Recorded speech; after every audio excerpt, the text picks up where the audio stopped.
안녕하세요. 저는 올해 35살이 된 여자이고 얼마 전에 남편과 이혼을 하게 되었는데 남편이 도련님의 여자친구와 불륜을 저질러서 이혼을 하게 되었어요. 그냥 이혼을 하는 건 너무 시시하고 재미없어서 제 성격상 받은 건 꼭 되갚아줘야 하기 때문에 통쾌하게 복수를 했던 이야기를 풀려고 합니다. 저는 나름 부유한 가정 환경 속에서 자랐어요. 아버지가 조금 큰 사업을 운영하고 계셔서 한 번도 일을 해본 적이 없고 하루 종일 집에서 취미 생활하면서 친구들이랑 놀고 먹고 하는 게 다였죠. 저는 오빠가 있어서 아버지는 회사를 오빠에게 물려줄 생각이었기 때문에 제가 이렇게 하루 종일 놀아도 아무 말 하지 않았어요. 낮에는 엄마와 같이 마사지샵이랑 네일샵에 가서 관리받고 밤까지 백화점에서 쇼핑하고 레스토랑 가서 스테이크 썰고 이런 삶을 평생 살다 보니 조금 지루한 거 있죠. 그래서 하루는 조금 걷고 싶어서 집에서 나와 지하철도 타고 패스트푸드점도 갔답니다. 그런데 패스트푸드점에서 주문을 받던 알바생이 너무 잘생기고 훈남이라 첫눈에 반해버렸어요. 그래서 저는 주문을 하지 않고 전화번호를 달라고 해버렸네요. 뒤에서 사람들이 줄을 서서 주문을 기다리고 있었고 안 된다고 하면 제가 끝까지 매달릴 걸 알았는지 그 남자는 제게 연락처를 주었습니다. 저는 집으로 돌아가자마자 연락을 했고 매일 그 패스트푸드점에 가서 그 사람이 퇴근할 때까지 기다렸습니다. 이렇게 저의 끈질긴 노력 때문인지 그 사람은 점점 저를 기다리는 듯 하였고 자연스럽게 퇴근 후에 길을 걸으면서 데이트를 했습니다. 그 사람이 아르바이트를 하지 않는 날이면 만나서 동네의 맛있는 음식점에 가서 밥도 먹고 카페에 가서 이야기도 나누니 그 사람도 제가 좋은 것 같았어요. 저는 우리 이제 사귀는 거야? 라고 당돌하게 물었습니다. 그 사람은 저보다 나이가 3살 많은 오빠였는데 당황하면서 식은땀을 흘리는 게 너무 귀여웠어요. 그러자 라고 하는 대답에 저는 너무 기뻐서 대뜸 손을 잡으면서 우리 결혼하자 라고 말을 했습니다. 저는 생애 처음 해보는 연애이기도 했고 그 사람이 너무 좋았기 때문에 평생을 같이 살고 싶었거든요. 그 사람은 저의 그런 모습이 소심한 자신과는 정반대의 모습이라 더 호감이 갔는지 이런 제 모습을 좋게 봐주었습니다. 그렇게 저희는 연애를 2년이나 했고 애정은 식을 틈이 없었죠. 제가 연애를 한다고 하니 다들 처음에는 얼마 못 갈 거라고 했지만 2년이나 연애를 하는 제 모습에 그만 헤어지라고 하더군요. 그 사람은 우리 집에 맞지 않은 사람이야. 주제에 맞게 사귀어야 된다. 라고 하며 그 사람의 가정 환경을 말했습니다. 오빠는 가정 환경이 어려운 편이었거든요. 하지만 저는 그게 무슨 상관인가 싶었어요. 부모님에게 오빠 한 번만 만나보고 결정해줘 라고 말을 했죠. 저는 결혼 전에 오빠를 집으로 데려와서 저희 가족과 인사를 나누게 했고 부모님은 오빠의 싹싹하고 예의 바른 모습에 조금 놀랐는지 요즘 청년들이랑은 조금 다르네 라며 좋아하셨습니다. 요즘 사람들은 다들 어른한테 예의가 없다며 못 배운 티를 내는데 오빠는 그렇지 않다고 했죠. 그래서 저는 오빠가 드디어 사윗감으로 인정을 받은 기분이라 너무 기뻤습니다. 오빠, 우리 드디어 결혼할 수 있다 라고 하니 오빠도 너무 좋아하며 내가 평생 행복하게 해줄게 라고 했어요. 그렇게 저와 오빠는 속전속결로 결혼식을 올렸고 오빠는 공무원 준비를 하고 있었는데 그 공부를 그만두고 아버지가 운영하시는 회사로 들어와서 일을 하게 되었죠. 아버지는 오빠가 어쨌든 낙하산이니 신입사원부터 시작해서 차근차근 일을 배우며 올라가야 한다고 했고 저희들은 모두 다 동의했습니다. 그래서 오빠는 회사의 회장님의 사위라는 것을 숨긴 채로 신입사원이 하는 일부터 배웠어요. 오빠는 금방 일을 잘했고 회사 일이 적성에 맞았는지 승진도 잘 됐습니다. 지금 생각해보면 아마 아버지가 오빠 승진시켜주려고 일부러 사위라고 말하고 다닌 것 같아요. 아무튼 그렇게 단기간으로 승진한 사람은 오빠가 처음일 것입니다. 오빠가 나름 높은 직급으로 승진했고 저희도 어느덧 결혼 8년 차가 되었습니다. 어릴 때 결혼을 해서 결혼을 한 지 오래됐지만 그렇게 나이가 많은 것도 아니었죠. 그런데 요즘 들어 남편이 집에도 자주 들어오지 않고 집에 와도 하루 종일 휴대폰만 만지고 있길래 여자의 직감으로 예상했죠. 여자가 생긴 것 같다고요. 누구랑 연락을 그렇게 해? 얼마 전에 알게 된 건데 내 동생 있잖아. 도련님? 응. 내 동생 여자친구가 우리 부서 사원인 거 있지? 둘이 5년이나 사귀었는데 이제 곧 결혼할 것 같더라. 그래서 우리 미래의 재수랑 이야기하고 있지. 얼마 전에 알게 돼서 세상에 이런 우연이 있나 싶네. 너무 신기하지 않아? 저는 도련님의 여자친구랑 문자를 한다고 하길래 안심했고 세상에 그런 우연이 있냐며 같이 맞장구를 쳤습니다. 그런데 날이 갈수록 아예 대놓고 그 여자랑 전화도 하고 만나러 간다면서 밖으로 나가는 게 아니겠어요? 그래도 도련님이랑 결혼할 사이인데 단둘이서 그런 만남을 가지는 게 조금 의심스러웠고 남편이 자는 동안 휴대폰을 몰래 보니 역시 외도의 흔적이 발견되더라고요. 둘은 연인 사이처럼 이야기를 나누었고 사귀는 사이 같았습니다. 화가 났지만 단순히 이혼을 하기에는 너무 시시하고 재미가 없을 것 같아서 오빠와 그 여자한테 복수를 하기로 결심했어요. 그 도련님 여자친구분 있잖아. 갑자기 왜? 아니, 이제 결혼할 사이면 나한테 소개시켜줄 수 있는 거 아니야? 같이 여행 가는 거 어때? 넷이서 가까운 곳이라도 가자. 결혼 전에 우리랑 미리 친해지면 얼마나 좋아. 남편은 당황하는 듯 했어요. 에이, 동생이 싫어할걸? 그럼 내가 도련님 설득해볼게. 저는 다음날 바로 도련님에게 연락을 드리니 너무 좋다며 지금 당장 계획을 짜겠다고 하시더군요. 그렇게 저희는 1박 2일로 강원도를 여행 가기로 했습니다. 여행을 갔는데 남편과 그 여자는 제가 둘의 관계를 알고 있는 것을 모르는 것 같았어요. 그래도 저희 앞이라 조심하는 것인지 저와 도련님 앞에서 애정행각은 전혀 하지 않더군요. 강원도에 관광지도 다니고 유명한 맛집도 가면서 여행을 즐기고 밤에 숙소로 돌아와 술자리를 만들었습니다. 저는 술이 센 편이라 잘 취하지 않았는데 저 빼고 다들 조금 눈이 풀렸더라고요. 근데 그때 취한 도련님 여자친구분이 제게 말을 걸었습니다. 형님, 내가 요즘 고민이 있어요. 뭔데 동서? 그때 도련님과 남편은 술에 많이 취해서 이미 방으로 들어가 있던 상황이었고 거실에는 저와 도련님 여자친구분밖에 없었죠. 아니 요즘 만나는 남자가 글쎄 왼쪽 엉덩이에 점이 있는데 그게 얼마나 귀여운지 몰라요. 도련님의 엉덩이는 한 번도 본 적 없지만 저희 남편은 신기하게 왼쪽 엉덩이 중간에 큰 점이 있어요. 그런데 일부러 저 들으라고 놀리는 건지 아예 대놓고 바람을 피우고 있다고 말을 하는 것 같더라고요. 아, 그래? 우리 남편도 왼쪽 엉덩이에 점이 있는데 신기하다. 근데 그게 고민이야? 아니요.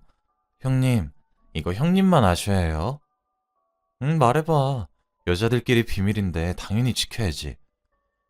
그 사람과 어차피 될 수 없는 인연인데 이미 넘어야 하지 말아야 할 선을 넘었다면 어떡하죠?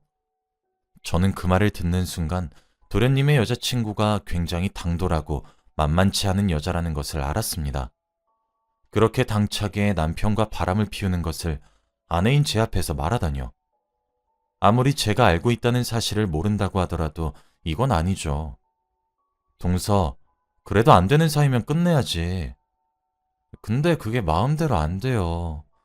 이미 전 그 사람에게 푹 빠져버렸는데요. 근데 그 사람도 제가 너무 좋대요. 저는 도대체 뭐라 대답을 해야 할지 모르겠고 제 앞에서 제 남편과의 연애 이야기를 풀고 있으니 저는 부풀어 오르는 화를 겨우 눌러 담고 그렇게 여행은 끝났습니다. 남편과 집에 돌아왔죠. 우리 동생 동서랑 곧 결혼한대. 그래서 다음 주에 상견례 한다고 하네. 어때? 너무 좋지? 도련님과 결혼을 한다고 해서 드디어 남편과의 관계를 끝내나 싶었지만 동서는 계속 저에게 개인적으로 연락을 해왔어요. 오늘은 그 사람이랑 뭘 했고 다음엔 뭘 할 건지 그리고 제 남편과의 잠자리 고민까지 말하는 거 있죠.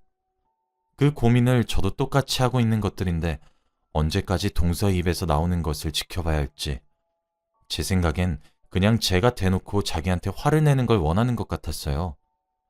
저는 절대 동서가 원하는 대로 흘러가지 않겠다고 다짐하고 성심성의껏 눈치채지 못한 척하며 고민도 잘 들어주고 말도 잘 들어주었습니다. 상견례 자리도 무난하게 끝냈고 둘은 결혼을 본격적으로 준비하고 있었습니다. 저희도 여느 때와 다름없는 평범한 날들을 보냈죠. 저는 주기적으로 남편이 자는 동안 남편의 휴대폰을 몰래 보고 둘이 연락한 내용들을 확인했습니다. 남편은 그것도 모르고 제가 눈치채지 못했다고 생각을 하는지 동서와 연락을 잘하고 있더라고요. 오빠, 나 이러다가 진짜 오빠 동생이랑 결혼하겠어. 오빠랑 자주 보고 싶어서 일단 하긴 하는데 얼른 형님이랑 이혼하면 안 돼? 조금만 기다려. 내가 금방 너 책임질게. 나 이혼하면 멀리 가서 단둘이서만 행복하게 살자. 동서는 저희 남편과 그런 사이가 되기 위해 도련님을 이용한 거였습니다. 저는 남편의 휴대폰에 몰래 위치 추적 어플을 깔았고 어플을 숨기면서 남편이 절대 모르게 했습니다. 저는 이제 본격적으로 이혼을 할 증거를 모으고 동서와 남편에게 복수를 하기로 마음을 먹었어요. 도련님에게 사실대로 말할까 싶었지만 도련님 성격상 바로 경찰에 신고해버릴 것 같아서 아직 증거 확보도 제대로 안 된 상황에 섣부르게 행동하면 안 됐기 때문에 도련님에겐 미안하지만 우선 저 혼자서 일을 진행하기로 했습니다. 다음 날 저는 남편에게 연락도 하지 않은 채로 점심시간에 남편을 찾아갔어요. 1층에서 엘리베이터를 기다렸고 문이 열렸는데 엘리베이터 안에는 동서와 남편이 같이 타 있더라고요. 동서는 남편에게 팔짱을 끼고 있었는데 문이 열리고 제가 서 있는 것을 본 순간 놀랐는지 팔짱을 급하게 풀었습니다. 여보, 여긴 어쩐 일이야? 그냥 근처에 볼 일이 있어서 왔다가 점심시간이길래 오빠랑 밥 먹으려고. 근데 둘이서 점심 먹게? 아, 그냥 근처에 거래처 사람 왔다고 해서 셋이서 점심 먹으려고 했지. 그래? 그럼 그 거래처 사람은 동서랑 단둘이 먹게 하고 오늘은 나랑 먹자. 오빠, 나 오늘 옷 샀는데 어때? 응? 너무 예쁘지. 저는 일부러 동서와 저의 수준 차이를 직접적으로 남편에게 보여주기 위해 백화점에서 신상이란 신상은 다 구입했죠. 동서도 가정 형편이 좋은 것은 아니었기 때문에 같은 여자로서 자격지심은 충분히 느끼는 듯 했어요. 동서, 나 남편이랑 밥 같이 먹을 건데 거래처 사람 대신 부탁해도 되지? 에이, 그래도 동서도 곧 우리 가족이 되는데 같이 밥 먹는 거 어때? 그럼 거래처 사람은? 우리 아빠가 알면 많이 화내실걸? 그치, 장인어른이 알면 안 되긴 하지. 재수, 미안해. 그렇게 저와 남편은 자리를 뜨려고 하는 순간이었죠. 형님, 저 괜찮아요. 거래처분 저랑 친한 분이라서 다음에 먹어도 좋아요. 오늘 저랑 같이 셋이서 밥 먹어요. 아주 뻔뻔한 얼굴로 말을 하더라고요.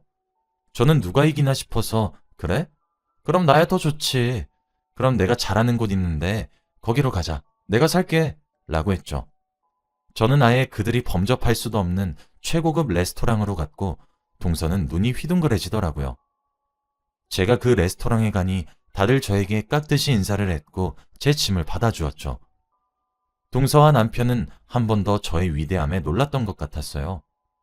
동서도 여자라고 자존심은 있는지 생애 처음 온 레스토랑에서 일부러 처음 온 티를 내지 않더군요. 그런데 자리에 앉아서 메뉴판을 보는데 전부 다 비싼 음식의 코스 요리들이어서 어떤 걸 골라야 할지 모르는 것 같았어요. 동서, 오늘은 내가 쏠 테니까 마음껏 먹어. 어떤 거 먹을래? 동서는 동공이 흔들렸고 다 영어로 된 메뉴판과 처음 보는 음식의 이름 때문에 상당히 고민을 오래 했죠. 그런데 결국에 한다는 말이 전 형님이랑 똑같은 걸로 할게요. 이겁니다. 저는 속으로 에휴, 그냥 모르면 모른다고 하지. 자존심은 세가지고. 라는 생각을 했네요. 그렇게 저희 셋은 다 똑같은 메뉴를 시켰고 음식을 먹으면서 대화를 하기 시작했죠. 아, 형님, 제 이야기 좀 들어보세요. 글쎄 제 친구 이야기인데. 응, 뭔데? 아니, 친구가 유부남이랑 사귄대요. 아, 그래? 아, 근데 그 유부남이 자기가 결혼할 사람의 형이라고 하던데 정말 그러면 어떻게 해야 해요? 옆에서 남편은 손가락이 미세하게 떨리면서 식은땀을 흘리고 있는 것 같았고 저는 오히려 담담하게 대꾸했어요. 그럼 헤어져야지. 둘은 애초부터 될 수 없는 운명이네. 라고요. 그치만 둘이 너무 좋아서 죽고 못 살면요? 이미 나중에 멀리 가서 단둘이서만 살기로 약속까지 했다면요? 에이, 동서, 너무 순진하다. 자기가 그저 그 남자가 심심해서 만나는지도 모르고. 저는 그렇게 동서의 말을 미세하게 비웃었어요. 동서는 제 말에 조금 당황한 것 같았습니다. 동서, 유부남이 밖에서 다른 여자 만나는 이유는 단 한 가지야. 그저 심심할 때 만나는 여잔 거지. 그 유부남 계속 이혼한다고 하지? 근데 아직까지 안 하고 있는 거면 답 나왔잖아? 저희 테이블은 정적이 흘렀고 남편은 계속 눈치만 살폈습니다. 자, 우리 이제 점심시간도 끝나가는데 이만 회사로 돌아갈까? 벌써? 시간 너무 금방 간다. 다음에 또 놀러 올게. 그렇게 저는 조금 후련한 마음으로 집으로 향했고 다음 복수 작전을 세웠죠. 이제는 이혼을 할 준비가 되어 있었고 증거들도 다 확보가 된 상태라 그저 그 둘에게 쪽팔리만 주면 되었어요. 그렇게 눈치만 살피던 어느 날이었어요. 갑자기 남편이 급하게 출장을 가야 된다고 하는 겁니다. 여보, 미안한데 나 내일 급하게 해외로 출장 가. 어디? 말레이시아. 아, 그래? 잘 갔다 와. 저는 일일이 다 묻지 않았어요. 왜냐면 남편이 어디서 뭘 하는지 저번에 남편의 휴대폰에 설치했던 위치 추적 어플로 알 수 있었거든요. 남편이 출장을 떠나고 저는 어플을 실행해서 남편의 위치를 살폈는데 그는 서울에 있는 한 유명한 호텔에 있는 것으로 확인이 되었습니다. 그 호텔은 저희 회사와 깊은 관계라서 호텔 직원들이 제 얼굴을 알아요. 아마 남편의 얼굴까지는 모르기도 했고 저희 회사 직원이 가면 조금 저렴하게 갈 수 있어서 그 호텔로 예약을 한 것 같아요. 그때 저는 남편이 그 여자와 단둘이 여행을 갔다는 것을 눈치챌 수 있었죠. 저는 다음날 호텔에 전화를 해서 남편 이름을 대고 몇 시에 퇴실인지 알아냈습니다. 물론 처음엔 개인정보라고 알려드릴 수 없다고 했지만 제가 누군지 말하니 알려주더라고요. 아무튼 저는 아침부터 화려하고 고급진 옷을 입고 자주 가는 샵에 들러 화장을 받아 호텔 로비로 들어갔더니 다들 저에게 깍듯이 인사를 했습니다. 저는 인사를 받고 그들이 나올 때까지 1층 로비에서 눈이 빠져라 기다렸는데 둘은 퇴실 시간에 딱 맞춰 나오더라고요. 그들이 로비를 지나갈 때 저는 로비 중앙에서 그들 앞에 섰습니다. 둘은 팔짱을 끼고 행복하게 웃으면서 걸어오다가 그들 앞에 선 저를 보고 놀라더라고요. 여보, 여긴 어떻게? 저는 남편의 말이 끝나기 전에 뺨을 내리쳤고 로비에 있던 모든 사람들이 저희가 있는 곳으로 집중했습니다. 벗어. 어? 남편은 저에게 맞은 뺨을 부여잡고 쳐다봤고 저는 내가 준 것들 다 벗으라고! 라며 소리쳤어요. 남편은 당황을 하며 주위 시선들을 확인했는데 모두 다 저희를 쳐다보고 있었죠. 여보, 내 말 좀 일단 들어. 제가 버럭 소리를 지르니 남편은 양복을 하나둘 벗더라고요. 동서, 아니 민서씨, 이 사람이 이런 사람이에요. 내가 겉은 화려하게 바꿔놨는데 속은 안 바뀌더라. 이래서 우리 아빠가 못 배운 것들은 만나면 안 된다고 했는데. 민서야, 그냥 너 가져. 너 줄게. 둘이서 멀리 가서 행복하게 살아. 라고 한 뒤 유유히 로비를 나왔고 남편의 얼굴을 보니 수치심을 많이 느꼈는지 눈에 눈물이 조금 맺힌 것 같더라고요. 그렇게 집으로 돌아와서도 화가 풀리지 않아 회사 커뮤니티에 글을 썼습니다. 안녕하세요. 마케팅 부서 김모군과 박모양을 폭로합니다. 라는 제목을 쓰고 지금까지 있었던 모든 일들을 글로 표현하니 조금 후련하더라고요. 그런데 폭로글이라 10분도 안 돼서 조회수가 200이 넘어갔습니다. 휴가가 끝나고 남편과 동서는 회사로 돌아왔는데 다들 보는 눈빛이 이상해서 알아보니 커뮤니티 글을 알게 되었고 그들은 어쩔 수 없이 자진해서 사표를 쓰고 회사를 나갔어요. 저는 거기서 이름을 밝히지도 않아서 명예훼손죄를 피해 나갈 수 있었습니다. 아무래도 회사 일도 있다 보니 아빠가 알게 되는 건 시간 문제였고 아빠는 딸아, 역시 못 배운 것들은 집안에 들이면 안 돼 라고 하셨습니다. 도련님은 당연히 화를 내시며 당장 죽이러 가겠다고 하는 걸 겨우 말렸고 저는 바로 이혼 서류를 남편에게 보냈죠. 남편은 이혼을 하지 않겠다고 거부하다가 제가 사람을 시켜서 어떤 방법을 써서라도 이혼 도장을 받아오라고 했고 그렇게 이혼 소송은 진행될 수 있었습니다. 당연히 동서한테는 상간녀 소송을 걸었어요. 위자료를 최대한 많이 청구했네요. 저는 일부러 위자료 청구 용지를 남편의 시댁과 동서의 부모님에게 보내며 자식 교육 잘 시키세요 라는 문구와 커뮤니티 글을 직접 복사해서 같이 보냈습니다. 다들 저에게 사과를 하셨고 저는 그렇게 복수를 끝낼 수 있었죠. 부모님이 자식이 밖에서 어떤 짓을 하고 다니는지는 알아야 할 것 같았습니다. 저는 지금 예전처럼 가족들과 많은 시간을 보내고 있어요. 오빠가 계속 자기 친구를 소개해준다고 하는데 아직은 잘 모르겠네요. 그 둘은 지금 어떻게 지내는지 몰라요. 정말로 둘이서 멀리 가서 살고 있는지 제 눈에만 안 띄면 됩니다. 아무튼 제 이야기는 여기까지예요. 들어주셔서 감사합니다.